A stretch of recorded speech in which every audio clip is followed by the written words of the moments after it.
Paz do Senhor, meu amado, bem-vindo de volta à nossa escola bíblica.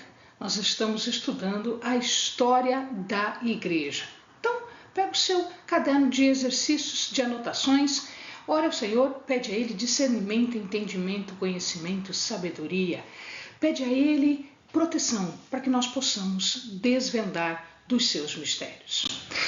Nós falávamos sobre as perseguições sob o Império Romano.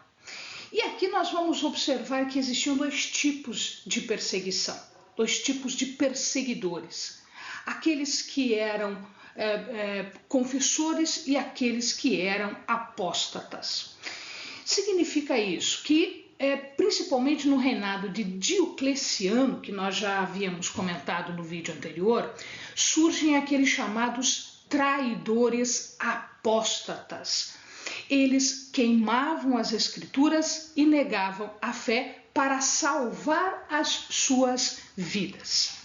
E os apóstatas faziam o quê? Eles ofereciam incenso, eles obtinham falso testemunho da sua volta ao paganismo, ou seja, eles forjavam isso, eles mentiam isso para salvar as suas vidas. E aí haviam aqueles que entregavam também os livros sagrados. Por isso que depois ficou muito difícil reunir todos esses livros num cânon, num único corpo de escritos. Muitos dos livros foram perdidos exatamente porque eles foram entregues, destruídos ou queimados.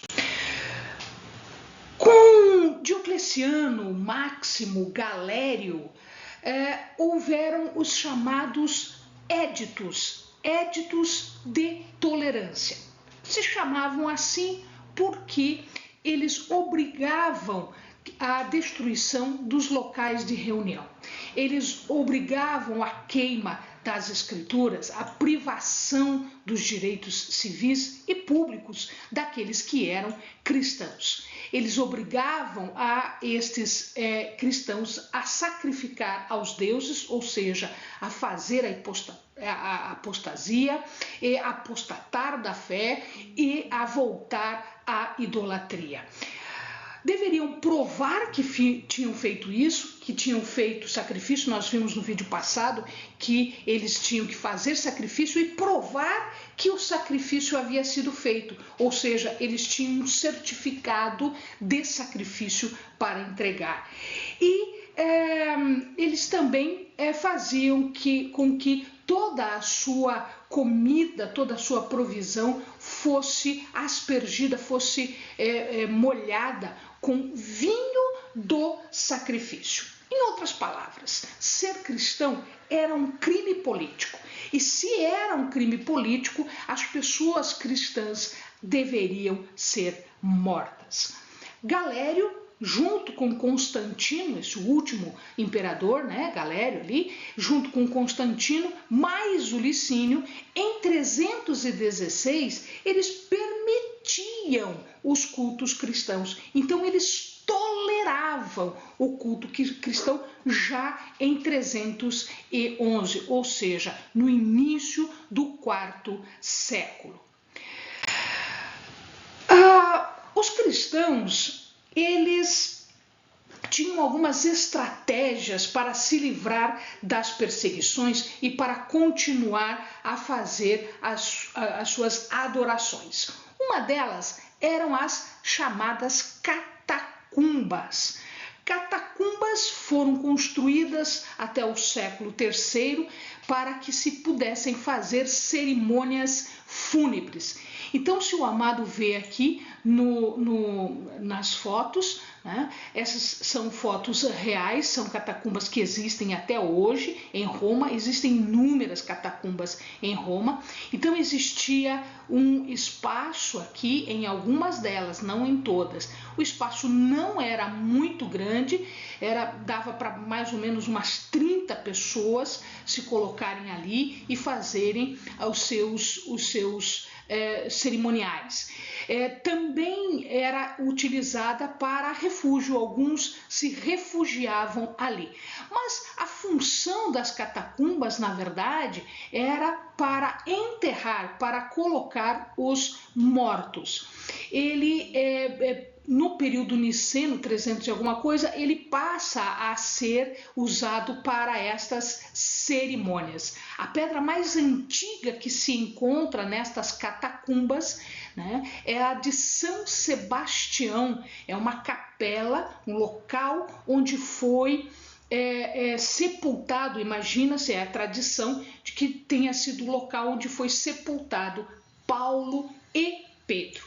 Existe, em verdade, uma Roma subterrânea com muito espaço. Eles imaginam, não se contou tudo ainda, mas eles imaginam que existam mais ou menos uns 4 milhões de sepulturas. À medida que o povo ia morrendo, eles iam escavando isso e iam colocando esse pessoal lá embaixo, né?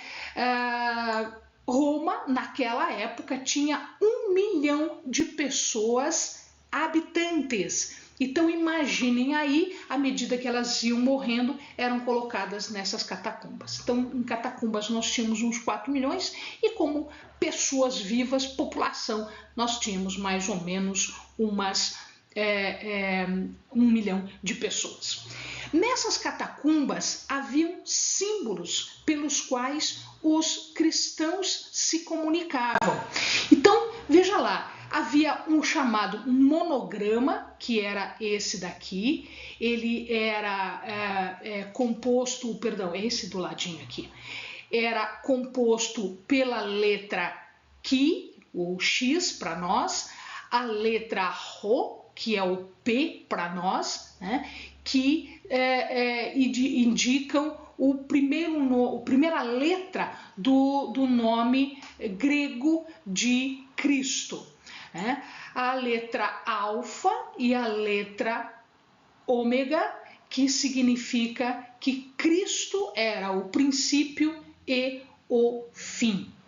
Também nós vamos encontrar o peixe ictius, que é constituído pela primeira letra ou primeiro par aqui de letras da expressão Jesus Christus, Deus Fius Salvator. Então nós temos aqui Jesus Cristo, Deus Filho Salvador. Então eles poderiam colocar apenas as iniciais I, que, o O, né, o TH, que é o Theos, o U e o S. E aqui um símbolo em forma de peixe. Esse aqui é o teta, eu falei O, mas é teta. Tá? Então, Jesus Cristo, Filho de Deus. Então, se eles colocarem um peixinho, sabia que aquele era um local onde os cristãos se reuniam. Também existia esta cruz, havia uma cruz aqui, ó, com linhas curvas no final. Se você olhar de relance, dá a impressão de que você está vendo uma âncora. Então, ele recorda a paixão, ou seja, a cruz, e a âncora significando esperança e segurança. E finalmente uma pombinha com um ramo de oliveira, significando o que significa hoje para nós, significando a paz. Bom, com estas perseguições, muitas pessoas acharam necessário se defender. Vejam que eles não estavam defendendo Deus, eles estavam defendendo o cristianismo, eles estavam defendendo a sua religião. Estas pessoas se chamavam apologistas, porque eles faziam a apologia. Apologia quer dizer defesa. Eram escritores cristãos que defendiam a fé contra as acusações falsas, as calúnias que eram ditas sobre os cristãos. Eles sempre dirigiam os seus escritos a alguém importante, muito especificamente aos imperadores romanos, mas também poderia ser aos judeus e também poderia ser aos filósofos gregos, que muitos deles faziam também o ataque. Esta prática começa no reinado de Adriano. Nós já falamos que Adriano expulsa os judeus de Jerusalém e ele reconstrói Jerusalém, que foi destruída pela revolta de Bar Kokhba, e dá o nome a Jerusalém de Aelia Capitolina. Nós vimos isso num vídeo anterior. Então, nesta mesma época, 117, 138 mais ou menos, começa, ou seja, no segundo século, começa o hábito, então, de se defender a fé através desses escritos dos apologistas. Os principais apologistas são estes aqui. Quadrato, esse é o nome dele, ele escreve para Adriano. Aristides escreve para Antônio Pio. Ali do ladinho vocês veem as datas. Então, Quadrato em 125, Aristides em 140. Justino Maior, também para Antônio Pio, em 153. Taciano, ele escreve uma obra chamada Diatessaron, ou seja, os 4 evangelhos. Ele relata, ele fala acerca dos 4 evangelhos. Por isso se chama Diatessaron, ou seja, através dos evangelhos. Melito em 177 para Marco Aurélio, Atenágoras em 177 também para o Marco Aurélio e Tertuliano de Cartago, ele escreve para os governadores romanos. O que estava escrito nestas apologias, nestes escritos, nesses livros? O que estava escrito? Primeira defesa contra aquelas objeções dos judeus. Os judeus colocavam muitos argumentos contrários aos cristãos. Então aqui eles faziam a defesa contra essas objeções, eles combatiam ponto a ponto as objeções dos judeus. Eles faziam aqui também uma defesa de Jesus como servo e da sua morte na cruz. Isso era uma ideia diferente da ideia de Mashiach, de Messias, que os judeus tinham. Então, eles faziam, em verdade, esse contraponto, explicando por que Jesus era o verdadeiro Messias e não era aquilo que os judeus acharam que era.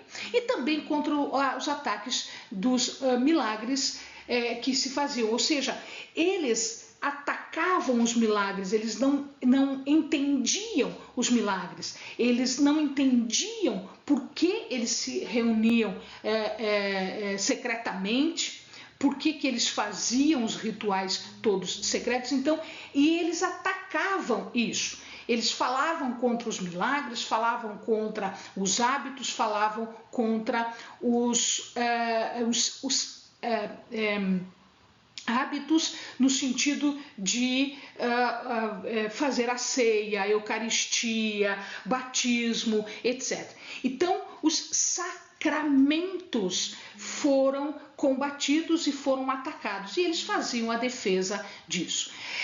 Haviam argumentos agressivos, né, contra o judaísmo, contra o paganismo, colocando aí em evidência as profecias do Antigo Testamento, os símbolos do Antigo Testamento que foram cumpridos em Jesus. Inclusive a da destruição de Jerusalém, que estava prevista no Antigo Testamento. Então eles queriam demonstrar a divindade da nova religião, o cumprimento das profecias, os símbolos do Antigo Testamento que estavam sendo cumpridos no Novo Testamento. Esses eventos miraculosos, o efeito moral, ou seja, eles tinham uma moral diferente daquele paganismo, imoralidade, corrupção dos gregos e dos romanos. Os dois eram imorais e os judeus eram corruptos naquela época. Muitos deles eram corruptos com uma religião que estava destroçada porque o Império Romano destroçou tudo.